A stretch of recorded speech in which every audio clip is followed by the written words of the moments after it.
पिछले 5 दिनों में सेंसेक्स करीब 2.5% यानी कि 2000 पॉइंट गिर चुका है। ऐसे में निवेशकों को एक डर सता रहा है कि क्या मार्केट आगे और रुलाने वाला है या फिर रैली लौटेगी। कंपनियों की कमजोर अर्निंग के अलावा एफआईआई की बिकवाली के कारण शेयर बाजार में भारी गिरावट है। ऐसे में रिटेल निवेशकों के मन में सबसे बड़ा सवाल यह है कि क्या इस गिरावट से डरना चाहिए।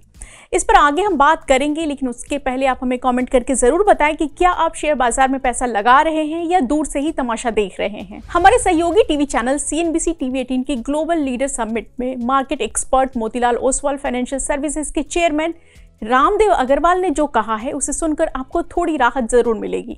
अग्रवाल ने कहा कि इसमें कोई शक नहीं है कि अर्निंग्स में सुस्ती है, लेकिन असली चुनौती है इसकी रिकवरी को लेकर। अभी जो माहौल है उसे देखकर ऐसा लग रहा है कि रिकवरी में कम से कम 6 महीने का वक्त लगेगा।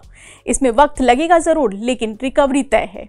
अच्छी बात यह है कि इसके लिए किसी तरह के सरकारी पैकेज की जरूरत नहीं है। चीन की मार्केट की रिकवरी को देखकर एफआईआई फिलहाल भारतीय बाजार से निकल रहे हैं और चीन में पैसा लगा रहे हैं, लेकिन जब तक एफआईआई इंडियन शेयर मार्केट में वापसी करेंगे तब तक निफ्टी इंडेक्स 30,000 तक पहुंच जाएगा और ये आपके लिए एक अच्छी बात हो सकती है।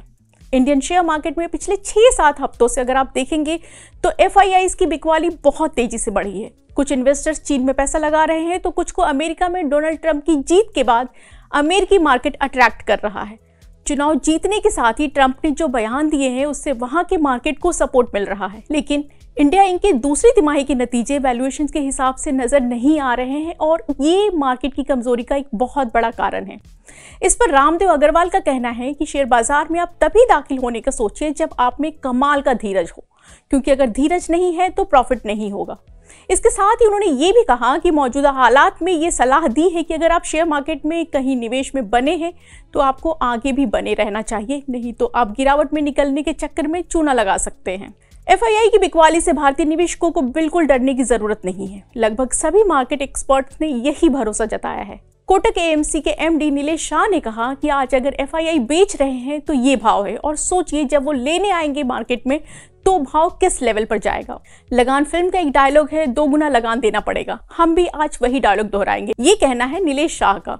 निफ्टी सितंबर में 26,276 के रिकॉर्ड हाई पर पहुंच गया था और तब से ये अब तक 10% से ज्यादा टूट चुका है। दूसरे सूचकांक भी अपने लाइफ टाइम हाई से काफी नीचे आ चुके हैं। शाह ने ये भी कहा कि अभी मार्केट जिस लेवल पे है उसमें हर गिरावट पे खरीदारी करने का मौका दिख रहा है। मार्केट एक्सपर्ट रमेश दमानी ने कहा कि भारतीय मार्केट वैसे तो सेफ है, लेकिन ट्रंप की वापसी से भारतीय बाजार पे कुछ असर जरूर पड़ सकता है, जो चिंता की बात है। उन्होंने कहा कि अमेरिका में अभी जो हुआ है वो पिछले 75 साल में कभी नहीं हुआ था। मुझे नहीं लगता कि लोग अभी भी इस मामले की गंभीरता को सही ढंग से समझ रहे हैं। ऐसा पहली बार हुआ है जब किसी अमेरिकी प्रेसिडेंट की ताकत पे कोई लगाम नहीं है। ट्रंप का प्रभाव वहां के सदन, सीनेट, व्हाइट हाउस, यहाँ तक कि सुप्रीम कोर्ट पर भी है। इतना ही नहीं, अब अमेरिका की जनमत भी ट्रंप के साथ है। ऐसे में ट्रंप अपने मनचाहे हिसाब से कोई भी फैसला ले सकते हैं, जिसका असर इंडियन मार्केट पर भी पड़ सकता है। दमानी ने कहा कि मुझे सच में इस बात का डर है कि ट्रंप ये भी कह सकते हैं कि उन्होंने इमिग्रेशन रोका इसलिए हमने टैरिफ लगाया है, जिसका असर वहां की इकोनॉमी पे पड़ रहा है। अमेरिका दुनिया भर के अप्रवासी लोगों से बना है। अब आने वाले दिनों में ट्रंप के फैसले का भारतीय इकोनॉमी और यहाँ के शेयर बाजार पे क्या असर होने वाला है ये तो वक्त बताएगा। लेकिन इंडिया के मामले में एक अच्छी बात यह है कि यहाँ की डोमेस्टिक इकोनॉमी मजबूत है, तो आने वाले टाइम हमारे लिए अच्छा ही रहने वाला है। ऐसी तमाम खबरों को जानने के लिए आप हमारे फेसबुक पेज को लाइक करें, यूट्यूब चैनल को सब्सक्राइब करें और व्हाट्सएप चैनल से भी कनेक्ट करें, जिसका लिंक नीचे कमेंट बॉक्स में दिया गया है।